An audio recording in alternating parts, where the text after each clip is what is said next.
Well, good morning and welcome to an early and a short 11s this morning. I wasn't going to do a live show this morning, but it turns out I do have a bit of time in hand.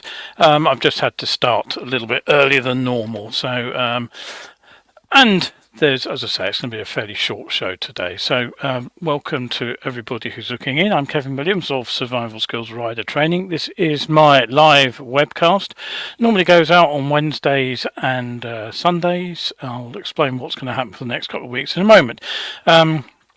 But in today's show, we have a story about a police car that attempted to cut off a motorcycle being ridden on the pavement, but ended up in a shop window instead. A scheme to engage nuisance bikers has been blocked by Dudley Council. The latest manufacturer to reject electric is Bimota. A study group has proposed speed limits for Vision Zero roads. Daytona win for Josh Herrin. Triumph's challenge unfortunately flopped, but there was a debut 12th place for the 16-year-old Kayla Yaakov. I'll talk about her in a minute. Now, BMW's R9T gets a revamp and a rename. So settle yourselves down for the next, I guess, probably about 25 minutes or so.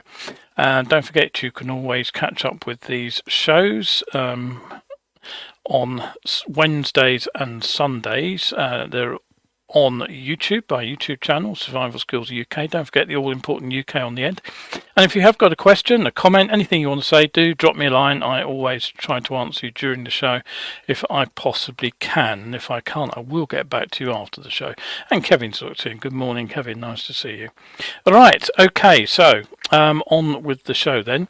Now, just time really, as I say, to run a very short and early live 11s this morning. But remember, there will be no live shows now until Sunday the 31st of March. I will try to pop some short recorded content up though on Wednesdays and Sundays between those dates, just to keep you occupied, give you something to watch. All right, okay. So what do we have on the weather forecast? Well, it's getting boring really. Today, guess what? Looks wet for central areas. Cloudy further south, but likely to be dry. Bright spells and showers in the north. Our garden is a bog here, absolute bog. So I'm really hoping we will see some drier weather. But tomorrow looks mild and breezy. Cloud and heavy scattered showers for Wales and Western England later. Brighter in the southeast. Longer spells of rain further north though. Friday starts generally cloudy with spells of rain in Scotland and scattered showers elsewhere. It does look like it will turn dry and brighter for many in the afternoon, so could be a good afternoon to go riding. And then Saturday looks like it's back to rain. So the broad outlook generally changeable, outbreaks of rain, sometimes heavy, often with blustery winds. So not particularly wonderful weather for biking, is it? Right, on with the news then. Well, the interesting story this morning is a police car that ended up embedded in the front of a shop selling reconditioned washing machines in Southsea was apparently aiming to cut off a fleeing motorbike, but missed. And this is the result. The incident happened about 3:30 in the morning last Saturday in the Hampshire town as the motorcyclist was trying to escape by riding along the pavement. A police spokesperson said while attempting to stop a motorcycle in Albert Road around 3:25, a police vehicle collided with the front of a shop. I like the way they put collided with the front of a shop. It's almost as if the shop was a part of the accident. Anyway, having spotted the motorcycle we believe to have been stolen and then involved in criminal activities, officers attempted to stop the rider. However, they failed to stop. No injuries were reported as part of the collision. We've liaised with the store owner and local authority in order to have the damage repaired. No word about how many washing machines, however, were damaged in the course of the incident. A short while later, the motorcycle was in fact seen again, and a 25-year-old from Portsmouth was arrested on suspicion of failing to stop when required to do so and going equipped for theft of a motor vehicle. Right, okay, so okay. Interesting story, that one. Oh, that's the wrong picture again. We'll come on to that one in a moment. Now, according to reports at the end of February, the Indian conglomerate Tata had confirmed Bridgewater in Somerset will be home to a £4 billion battery gigafactory to bring in 4,000 jobs to the region. Now, last year Tata confirmed it would build the facility to manufacture the batteries. They'll be for commercial energy storage, cars, two-wheelers and commercial vehicles here in the UK. And it's said that they have secured around £500 million in UK government subsidies to do so.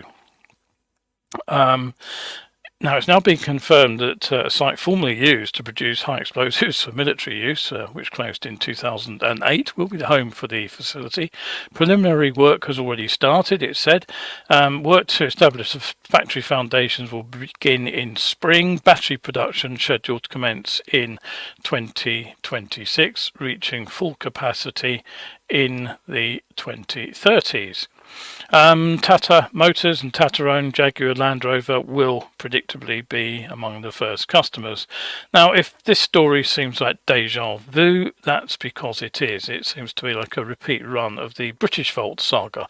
Now, this was a company founded in December 2019 with a promise to build a 3.8 billion gigafactory in Northern England, which was due to supply the next generation of UK-built electric vehicles, as well as offering employment to 3,000 people. So it all sounds very much the same, doesn't it? And of course that project was hailed as world-beating by the then government. I think you can work out who the PM was. And it was, as usual with all these kind of entrepreneurial schemes, all dependent on funding, which was itself dependent on results. So in essence, it's kind of perpetual motion machine. The company needs to make just enough progress to pull in the next stage of funding, which in turn provides just enough cash to move on to the next stage of development, and so on. Now, not entirely surprising, 4 years later there was no factory, no jobs, no batteries, but a mountain of debt. After several bailout attempts, the company finally collapsed. Now, Tata's relationship with the UK has not always been entirely good. Having bought the former British steel plants in South Wales, Tata promptly cut 2,800 jobs across the UK. The bulk of those have gone at the Port Talbot site. Both blast furnaces are closing down there. They will be replaced with an electric arc furnace, which has the benefit of producing less CO2, but requires far fewer workers. And despite the job cuts, the UK government have agreed towards the 1.25 billion cost of the conversion. So it will be interesting indeed to see how the development of this particular plant runs. Tata, at least, are a big established company. We've got Aaron looking in, saying it's a very reasonable time to go live. Nice to see you, Herrin. Yes, I know. It was ELEVENSES, of course, was a attempt to pitch it at the sort of tea break time for UK viewers in the morning, and also a convenient time for me to have a couple of hours to actually prepare the stories before I ran them live. But anyway, this morning I will be off early, so that's why we're running early. Anyway, on with the news. Now, I've run story after story about police attempts to control nuisance bikers, few of which appear to have had any measurable success. Now, normally what we hear is a press release about a new scheme, and then that's pretty much the last we hear. What we have seen, I think, is that the more successful schemes are less about deterrence and punishment and more about engagement, where the energy and enthusiasm of young people who want to ride motorcycles can be directed along more productive lines. So the West Midlands Assistant Police and Crime Commissioner Tom McNeill has accused Dudley Council's Conservative members for refusing to engage with him over a plan he has suggested, which will introduce facilities for young people to learn to ride motorcycles in a safe environment and to be taught about motorcycle mechanics. Now, McNeill, he wrote to Dudley's leaders outlining the idea. It's actually based on a scheme in Wigan called Bike Mech, which has 140 students. But Dudley's Cabinet Minister for Children's Services, Councillor Ruth Buttery, wrote back saying that while she supported the aspiration, the council was not able to back the project because alternative provision cash for supporting and preventing young people being suspended from schools was already more than allocated. Mr. McNeill McNeil responded all that he was asking for was to convene a meeting and to explore what's possible. And he says it'll happen quicker if they come round the table. If not, the public are going to be let down for longer. Now, the Wigan scheme's apparently been pretty successful. It's had just one student kicked off the course for bad behaviour, recommended by the local authority as an alternative provider, and it costs schools £80 per day to send a single student there. So not desperately expensive by these standards of a lot of interventions. Meanwhile, during a debate in full council, Cabinet Minister for Safer Communities, Councillor Laura Taylor-Childs, accused the PCC of avoiding a commitment to provide resources to police teams. She said, "We've had contact with the PCC office on this. So far, it seems this is another method of pushing financial burdens onto the local authority and avoiding his own responsibilities for this issue." Although the PCC has provided off-road bikes to officers, she said these came with advice to police officers not to pursue in the majority of situations, rendering them almost entirely useless.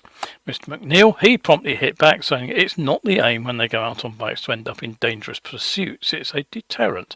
Police always do pursuits in a risk-assessed way rather than off-the-cuff road chases where an innocent person may die. And he said police activity had resulted in a number of bikes being confiscated. Councillor Carl Denning, he said at least 7 bikes have gone so far. Police, councillors and residents are all working together, adding that the officers are acting on intelligence and local knowledge and using bikes and drones to catch nuisance bikers. Coming back to the scheme to engage with the young bikers, Mr McNeil said it's going to succeed. It needs buy-in from the council.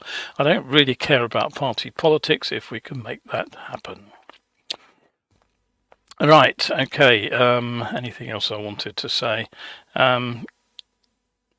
No, not at the moment. It's no great surprise, given Bimota's heritage as a sports bike builder, but the company's chief operating officer, Pier Luigi Marconi, he's confirmed that the Italian brand remains committed to internal combustion engines. Now, Marconi was saying, for electricity, my point of view is only up to 20 kilowatts and nothing more, but Bimota cannot make a 20 kilowatt motorcycle because it is not our goal. We are high performance motorcycles.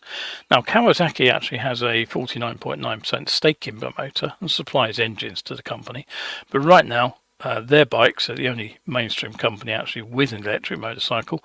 They're only A1 equivalent, so I honestly would never have expected an electric Bimota with a 60 mile per hour top speed. But quite clearly, there are electric motorcycles with far more powerful motors out there. Energica claim their motor can produce in excess of 120 kilowatts of continuous power and reach a top speed in excess of 160 miles per hour.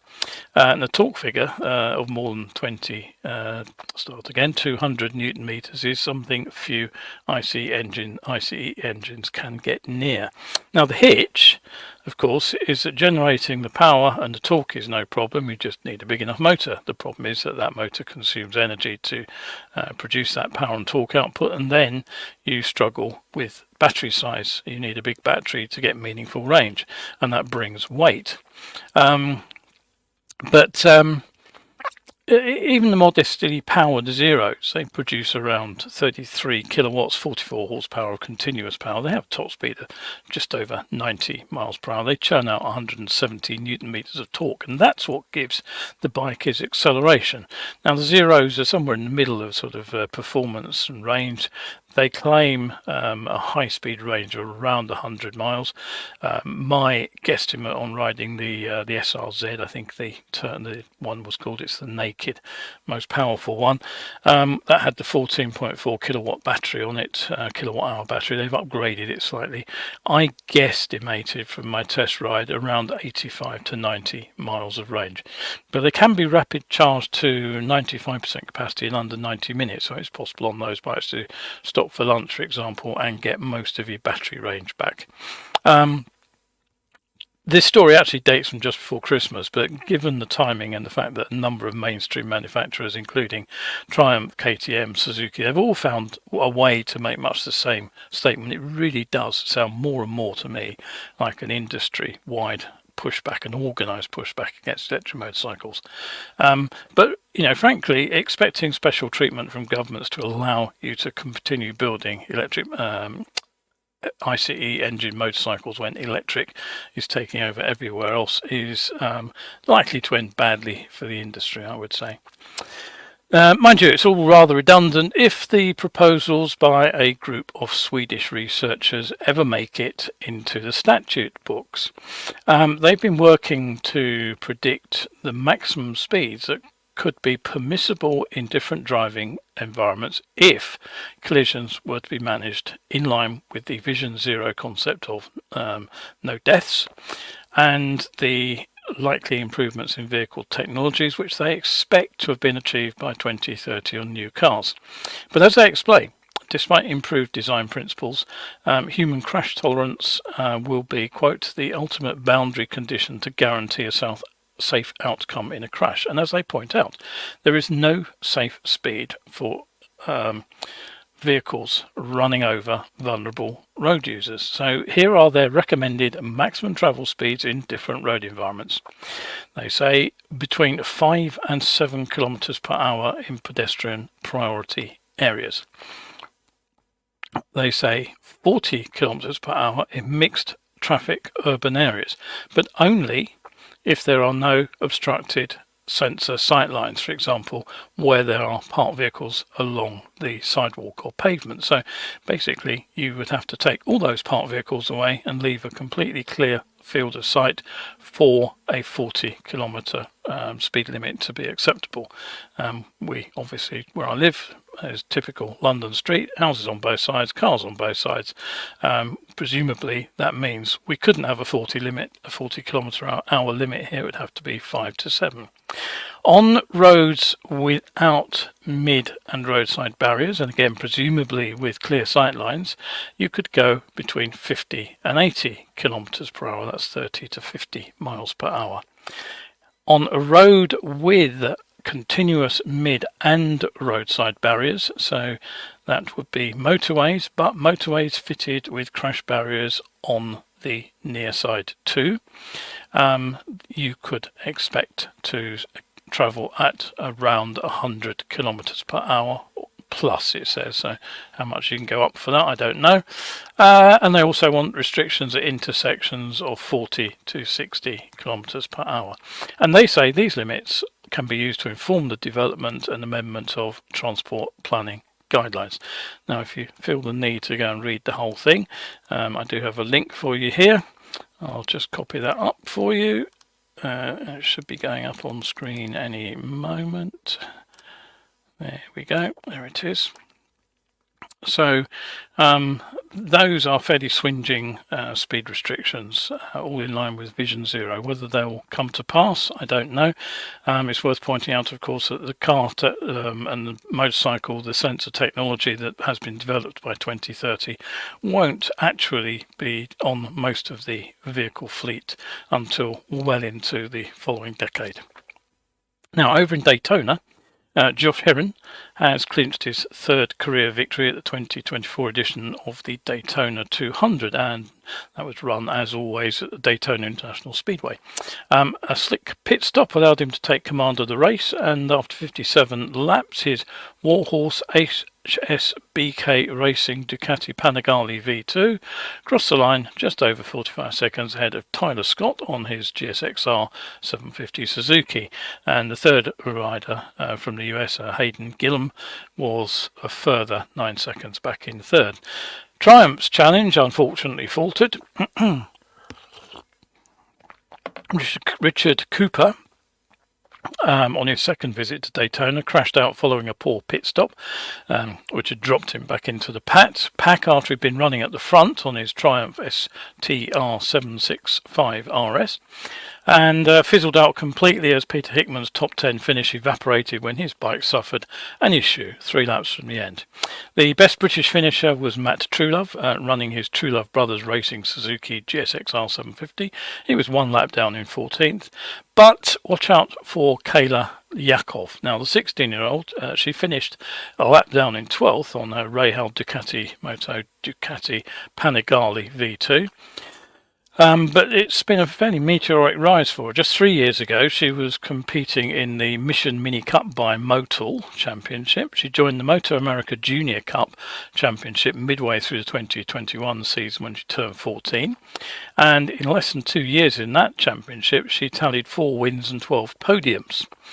Now, last season, she moved up to the Twins Cup race, where she notched 5 top 5 finishes, including a runner-up and a third place results. And she turned 16 in June, moved up to Supersport, and became the first female road racer to podium in the modern Moto America era at the final round last year. So I predict that we'll probably hear more of her in the future. Right, so what else have I got for you? Quick story about the bike that you flashed up on screen earlier. There it is. This is the BMW 12R9T. Now the R9T, horrible name, appeared a decade ago in 2014. The name and the looks were inspired by the R32 of 2023, so it was basically 90 years on to the day that this new model was actually announced. Doesn't have anything to do with a 900cc engine, which you might expect from the name. The bike was based on the 1200cc air and oil cooled Boxer Twin. The chassis featured up to the moment suspension including forks derived from the S1000RR Superbike, presumably adjusted for the different performance of the 108 horsepower machine, and it got wire wheels. Now, hot on the heels of the original machine, BMW launched a series of sort of restyles. There was the R9T Pure, the R9T Scrambler, and the R9T Urban GS.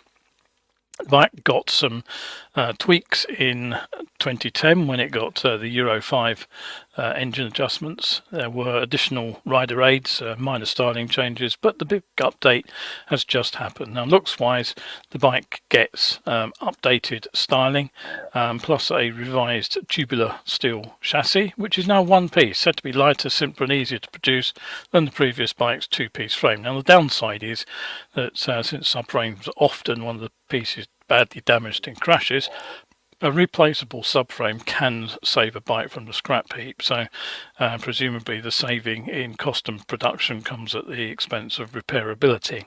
And the Superbike derived forks now get full adjustment, presumably so when taken off the Superbike they didn't get everything previously.